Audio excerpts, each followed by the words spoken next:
देखिए आज भाद्रपद पूर्णिमा है। इस भाद्रपद पूर्णिमा की रात में साल का दूसरा और आखिरी चंद्र ग्रहण लगने जा रहा है। ऐसे में आध्यात्मिक रूप से इस पूर्णिमा का महत्व अत्यधिक बढ़ जाता है। वैसे तो पूरे साल पड़ने वाली पूर्णिमा खास होती है, मगर इस पूर्णिमा का प्रभाव अलग ही प्राप्त होगा। इसे देवताओं ने भी विशेष माना है। वैदिक ज्योतिष में चंद्र ग्रहण को खगोलीय घटना माना जाता है। पौराणिक मान्यता है कि पूर्णिमा की रात जब राहु और केतु चंद्रमा को निगलने की कोशिश करते हैं तब चंद्र ग्रहण लगता है।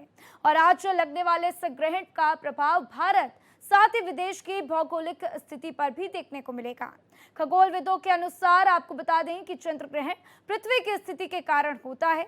पृथ्वी जब सूर्य और चंद्रमा के बीच आती है तो सूर्य की रोशनी को चंद्रमा तक पहुंचने से रोकती है, तब जाकर चंद्र ग्रहण लगता है।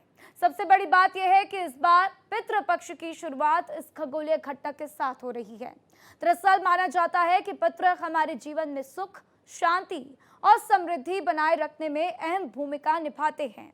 हर साल श्राद्ध पक्ष या फिर पितृपक्ष के 15 दिनों के दौरान पितृलोक से पितर धरती पर अपने वंशजों से तर्पण और श्रद्धा की अपेक्षा लेकर आते हैं। इस दौरान श्राद्ध, तर्पण और दान के माध्यम से उन्हें संतुष्ट किया जाता है, जिससे उनकी आत्मा को शांति मिलती है और वे आशीर्वाद स्वरूप अपने वंशजों को उन्नति का वरदान देते हैं। करीब 100 साल बाद पितृपक्ष पर चंद्र ग्रहण का संयोग बन रहा है, जिससे बेहद खास माना जा रहा है। तो देखिए आज का दिन बेहद खास है और इसी के साथ देखना होगा कि जब ग्रहण लगेगा तो लोग किस तरीके से इसमें विशेष तौर पर ध्यान रखते हुए नजर आएंगे, क्योंकि देखिए कहा जाता है कि जब ग्रहण लगता है तो पूजा पाठ नहीं किया जाता। सूतक आपको बता दें कि 12:57 से शुरू हो जाएगा, जिसके बाद से मना किया जाता है कि आप ना तो कोई कार्य करिए, ना आप खाना बनाइए, ना तो आप घर से बाहर निकलिए। तो देखिए साथ ही साथ आपको बता दें कि ग्रहण के दिन लोगों को मना किया जाता है कि आप ग्रहण को ना देखें, क्योंकि उससे आपके जीवन पर विशेष प्रभाव पड़ता हुआ दिखाई देता है और सकारात्मक ना होकर नकारात्मक असर पड़ता है। इसीलिए लोगों से कहा जाता है कि आप ग्रहण को ना देखें। तो देखिए इस बार का चंद्र ग्रहण कितना खतरनाक होगा, क्या करना चाहिए, क्या नहीं करना चाहिए, सब कुछ आपको विस्तार से भारत एक्सप्रेस पर एक एक जानकारी साझा करेंगे, क्योंकि देखिए ये साल का सबसे बड़ा और दूसरा आखिरी चंद्र ग्रहण है।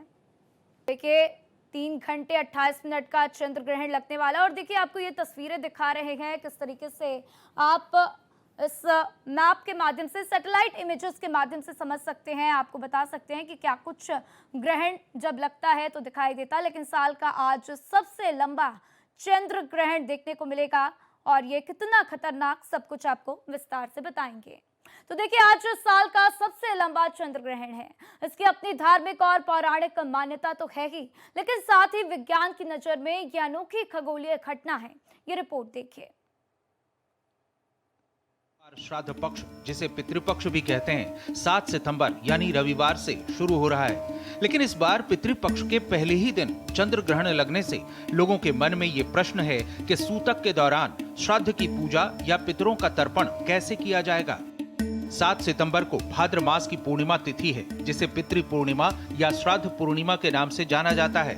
हिंदू पंचांग के अनुसार इसके बाद आश्विन मास के कृष्ण पक्ष को पितृपक्ष या श्राद्ध पक्ष कहा जाता है।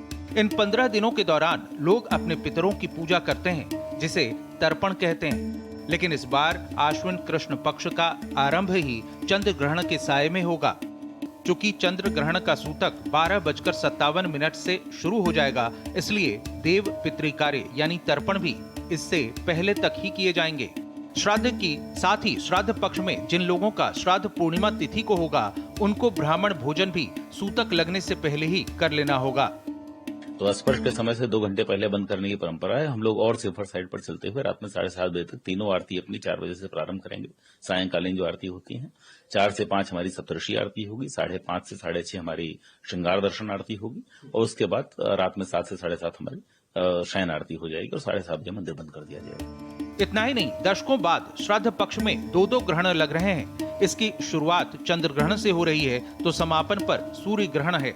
हालांकि 21 सितंबर को लगने वाला सूर्य ग्रहण भारत में नहीं दिखेगा, इसलिए इसका सूतक नहीं लगेगा। शास्त्रों के अनुसार ग्रहण के बाद पितरों का तर्पण और श्राद्ध करना उत्तम माना गया है, जिससे पितर संतुष्ट और प्रसन्न होते हैं। लेकिन क्या होगा इसका पूरा विधि विधान, साथ ही श्राद्ध पक्ष में 2 ग्रहण पड़ने का क्या होगा शुभ अशुभ फल, कैसे करें इसका निदान, इन सब पर करेंगे बात। तो देखिए, चंद्र ग्रहण को लेकर अयोध्या के पंडित कल्की राम महाराज ने क्या कुछ कहा है, सुनिए। ग्रहण के दौरान तमाम चीजों का ध्यान रखना आवश्यक है, लेकिन अगर अपने किसी इष्ट देव के एक मंत्र का जप करें तो वो अत्यंत फलदायी और शुभ होगा। आज स्नान कर सकते हैं। ग्रहण के दौरान भोजन करना और अपवाद करना, किसी धारदार वस्तु का प्रयोग करना, बिस्तर पर शयन करना, स्नान करना वर्जित माना गया है। ग्रहण का जब मोक्ष काल हो जाए उसके बाद आप स्नान करें, नया यज्ञोपवीत धारण करें, स्वच्छ वस्त्र धारण करें। ऐसा नहीं कि जो वस्त्र आपने उतारे हैं पुनः उन्हीं को धारण कर लिया, दूसरे वस्त्र धारण करें। ग्रहण के दौरान सावधानी पूर्वक अपने इष्ट देव के मंत्र का जप करें, वही श्रेष्ठ है। तो देखिए, आज चंद्र ग्रहण लगने वाला है। साथ ही 12:57 पर मंदिरों के कपाट बंद कर दिए जाएंगे। लेकिन इसके पहले मंदिरों में क्या विशेष पूजा अर्चना चल रही है, चलिए आपको तस्वीरों में दिखाते हैं। और ये तस्वीरें बहुत ही खास, बहुत ही अद्भुत आपकी टीवी स्क्रीन पर आप देख पा रहे हैं किस तरीके से आज ग्रहण से पहले मंदिरों में विशेष पूजा अर्चना। चंद्र ग्रहण लगने के 9 घंटे पूर्व सूतक काल माना जाता है। ऐसे में श्री राम जन्मभूमि अयोध्या के प्रमुख मंदिरों में 9 घंटे पहले, अर्थात जितने भी मठ मंदिर हैं, जहाँ भी धार्मिक मान्यताएं हैं और ठाकुर जी को पूजन, अभिषेक, आरती की परंपरा है, उन स्थानों पर 9 घंटे पूर्व ही सूतक काल लग जाता है। ऐसे में कपाट बंद हो जाएंगे, ठाकुर जी के दर्शन नहीं होंगे, मूर्ति स्पर्श नहीं किया जाएगा और सारे लोग भगवत भजन, भगवत आराधन कर सकते हैं, पूजा पाठ कर सकते हैं, लेकिन मूर्ति पूजा नहीं कर सकते हैं और ना मंदिर में प्रवेश कर सकते हैं।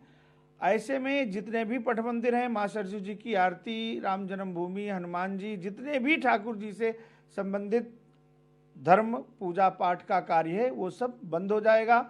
और जब चंद्रदेव भगवान पुनः उग्रह होंगे, उसके बाद सारे मंदिर की धुलाई होगी, भगवान का वस्त्र बदला जाएगा, पूजन होगा और आरती होगी। इसके बाद ही दर्शन की प्रक्रिया प्रारंभ होगी। मतलब दूसरे दिन 8 तारीख को। आज तो 1 बजे से सूतक काल लग जा रहा है, 12:58 से सूतक काल प्रारंभ हो जाएगा। ऐसे में कोई भी मठ मंदिर नहीं खुले रहेंगे और ना आरती पूजन की परंपरा होगी। केवल आप जप अनुष्ठान कर सकते हैं, भगवत आराधन कर सकते हैं। सूतक काल में जितना आपसे बन सके उतना आप भगवान का नाम लीजिए, भगवत स्मरण करिए, या जो भी आपके इष्ट देव हैं उनका आप स्मरण कर सकते हैं। जय श्री राम।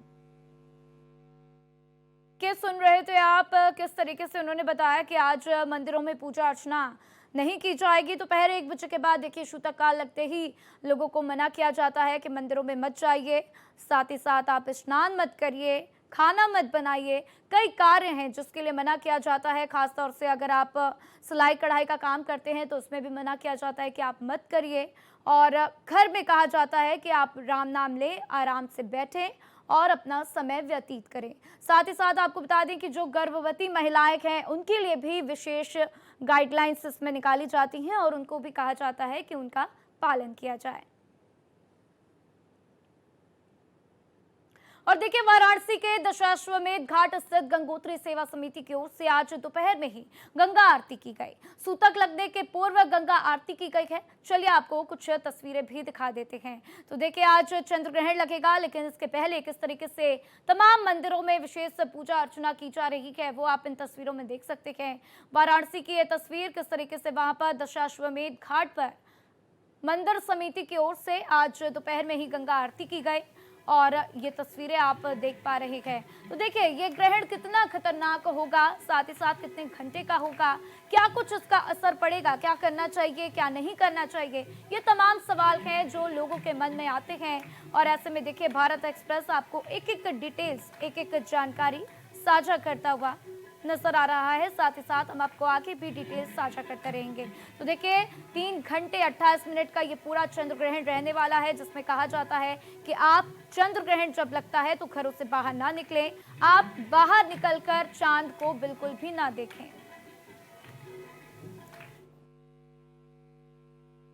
जो कुंभ राशि के जो जातक हैं वो अपने जो सावधानी बरतें और यथासंभव जो है महामृत्युंजय मंत्र का जप करें, तो कि जो है इसका जो प्रभाव उनके स्वास्थ्य पर जो है प्रतिकूल प्रभाव पड़ेगा। इस ग्रहण का जो शुभ फल जो है मेष राशि, वृश्चिक राशि और धनु राशि पर तो शुभ है, बाकी शेष राशियों पर जो है इसका जो है दुष्प्रभाव पड़ेगा। उन सभी अन्य राशि वालों को जो है ऐसे में चंद्रमा के मंत्र का ओम श्राम श्रीम श्रों से चंद्रमसे नमः या महामृत्युंजय का ओम त्र्यंबकम यजामहे सुगंधिम पुष्टिवर्धनम उर्वारुकमिव बंधनान् मृत्योर्मुक्षयमामृतात्, इस मंत्र का अनुष्ठान करना चाहिए ताकि उनके स्वास्थ्य पर कोई भी जो है प्रतिकूल प्रभाव ना पड़े। जिन लोगों ने मंत्र दीक्षा ले रखी है, वो जो गुरु मंत्र ले रखा है, वो अपने उस मंत्र का जो है अनुष्ठान करें और इसका जप करें, यथासंभव स्तोत्र का पाठ करें या अगर संभव हो सके तो मध्य काल में जो है हवन भी करें। ऐसा करने से मंत्र सिद्धि होती है। ये ग्रहण भारत में, संपूर्ण भारत में दिखाई देगा। इसके अलावा पूरे एशिया में और यूरोप में भी, यानी इंग्लैंड, इटली और फ्रांस, जर्मनी आदि क्षेत्रों में भी दिखाई देगा। और यह खगराज चंद्र ग्रहण जो है कुछ क्षेत्रों में जो है अमेरिका वगैरह में जो है पश्चिमी, उसको छोड़कर वो जो है बाकी सब क्षेत्र में दिखाई देगा। तो देखिए आप सुन रहे थे किस तरीके से उन्होंने बताया कि ग्रहण में क्या कुछ करना चाहिए, क्या कुछ नहीं करना चाहिए, किन राशियों के ऊपर इसका पूरा असर पड़ने वाला है। तो देखिए कुछ राशियां हैं जिनके ऊपर अच्छा प्रभाव होगा, लेकिन कई राशियां ऐसी हैं जिनके ऊपर बुरा प्रभाव भी पड़ने वाला है। तो देखिए सबसे बड़ा चंद्र ग्रहण स्पर्श रात्रि 9:57 से ये ग्रहण की शुरुआत हो जाएगी। ग्रहण मध्य में आपको बता दें कि रात्रि 11:41 पर ग्रहण मध्य में रहेगा। साथ ही ग्रहण मोक्ष की बात करें तो मध्य रात्रि के बाद 1:27 पर ग्रहण समाप्त हो जाएगा। क्या करना चाहिए? देखिए खाने पीने की चीजों में कुशा या फिर तुलसी के पत्ते डालकर रखें। इससे कहा जाता है कि वो अशुद्ध नहीं होते हैं और ऐसे में सभी चीजें सुरक्षित रहती हैं। तो गुरु मंत्र का जाप करें। अगर मंत्र नहीं लिया है तो गायत्री मंत्र का भी आप जाप कर सकते हैं, घर में बैठकर पूजा अर्चना कर सकते हैं। तो हरि कीर्तन या फिर रामायण जी का पाठ भी लोग कर सकते हैं। ग्रहण के समय में मोक्ष के बाद गंगा स्नान करना जरूरी होता है। अगर आप गंगा स्नान नहीं कर पा रहे हैं तो आप अपने घर में ही गंगा जल डालकर स्नान कर सकते हैं। तो साथ ही ब्रह्मचर्य का पालन करने के लिए कहा जाता है। मोक्ष के बाद अन्न दान जरूर करें, ऐसी बातें कही गई हैं। तो गर्भवती महिलाएं जो होती हैं पेट पर गाय के गोबर का पतला लेप लगा सकती हैं, उनके लिए अच्छा होता है। बच्चे, बुजुर्ग और बीमार व्यक्ति के लिए कोई भी नियम नहीं बनाया गया है। तो देखिए ग्रहण में क्या कुछ करना चाहिए, एक एक जानकारी विस्तार से आपको बताते हुए आज चंद्र ग्रहण लग रहा है, जिसको लेकर पूरे देश में हर जगह देखने को मिल रहा है कि किस तरीके से मंदिरों के कपाट बंद करने से पहले पूजा अर्चना की जा रही है। साथ ही साथ हम आपको एक प्रतीकात्मक दिखा रहे हैं दृश्य कि किस तरीके से जब ग्रहण लगेगा तो क्या कुछ स्थिति रहने वाली है और किस तरीके से पूरा चंद्र ग्रहण लगता हुआ दिखाई देगा। तो देखिए चंद्र ग्रहण पर क्या नहीं करना चाहिए ये भी विस्तार से बताते हुए आपको बता दें कि ऐसे में कहा जाता है कि आप अपने घरों में रहिए, घर के बाहर मत जाइए, चंद्रमा को मत देखिए। साथ ही साथ आपसे ये भी अनुरोध करते हैं कि आप खाने पीने पर विशेष ध्यान दें और खाना ना खाएं। अधिक फल को देने वाला होता है, क्योंकि मोक्षदायिनी काशी यहाँ पे विराजती है और यहाँ पे ग्रहण लगा हो उस समय में अगर गंगा स्नान किया जाए तो और जगहों की अपेक्षा कि सहस्त्र गुणा, लक्ष गुणा ज्यादा फल को देने वाला काशी में गंगा स्नान होता है। यानी इसमें स्नान, ध्यान, जब तब का स्नान। जी बिल्कुल, इस समय में मूर्ति स्पर्श को छोड़ के आप स्नान करिए, ध्यान करिए और जो है मंत्र जप करिए, ग्रहों का मंत्र जप करिए, ओम नमः शिवाय का जप करिए, गायत्री मंत्र जपिए, महामृत्युंजय मंत्र जपिए और चंद्रमा, चूंकि चंद्र ग्रहण लग रहा है तो चंद्रमा का मंत्र जपे, ओम सोम सोमाय नमः, ओम सोम सोमाय नमः इत्यादि मंत्रों का जो है जप इत्यादि करें। चूंकि यह ग्रहण जो है कुंभ राशि सद्भिता नक्षत्र पर लग रहा है तो कुंभ राशि वालों को विशेष, हालांकि सभी राशियों वालों को दान इत्यादि करना चाहिए, लेकिन कुंभ राशि वालों पर चूंकि ग्रहण लग रहा है इन राशि वालों को लोहे की वस्तु दान करना चाहिए। लोहे की वस्तु दान करें। तावा चिमटा इत्यादि दान करें। ओम शं शनय नमः का जप करें। ओम सोम सोमाय नमः का जप करें। ब्रह्मा कुछ नहीं आ रहा है तो ब्रह्मा मुरारे त्रिपुरांतकारी भानु शशि भूमि सुतो बुधश्च गुरु से शुक्र शनि राहु केतु सर्वे भवन्तु। मतलब इस मंत्र का जो है सर्वे ग्रह शांतिकर भवन्तु, इस मंत्र का जो है जप इत्यादि करने से निश्चित रूपेण ग्रहों के प्रभाव को कम किया जा सकता है।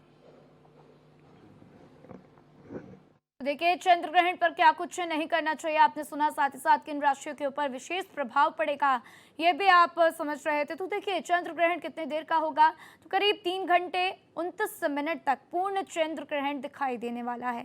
साथ ही साथ किन राशियों पर असर होगा, तो देखिए मेष राशि पर अच्छा असर है, धन लाभ होगा, धन लाभ की स्थिति होगी, उन्नति होगी और ऐसे में इस ग्रहण का अच्छा असर पड़ता हुआ मेष राशि के ऊपर दिखाई देगा। तो देखिए, साथ ही साथ कई ऐसी राशियां हैं जिसके ऊपर अच्छा असर देखने को मिल सकता है, लेकिन साथ ही साथ आपको बता दें कि वृषभ राशि के ऊपर रोग, शारीरिक पीड़ा देखने को मिलेगी, तो लोगों को सतर्क रहने की ज़रूरत है, सावधान रहने की ज़रूरत है। और इसी के साथ अगर हम अन्य राशियों की बात करें तो कर्क राशि में शत्रु भय देखने को मिल सकता है। साथ ही साथ कर्क राशि वालों के लिए ये चंद्र ग्रहण अच्छा होगा, लाभ देता हुआ ये ग्रहण नजर आएगा। तो देखिए, आज भाद्रपद शुक्ल पक्ष पूर्णिमा और इस मौके पर चंद्र ग्रहण लगता हुआ जो कि भारत में दिखाई देगा। तो देखिए, 9 घंटे पहले तक सूतक लगता है जो कि 12:57 के बाद से लगना शुरू हो जाएगा, इसलिए आप विशेष तौर पर नियमों का पालन करिए। इसी के साथ इस बुलेटिन में इतना ही। खबरों का सिलसिला लगातार जारी है, देखते रहिए भारत एक्सप्रेस।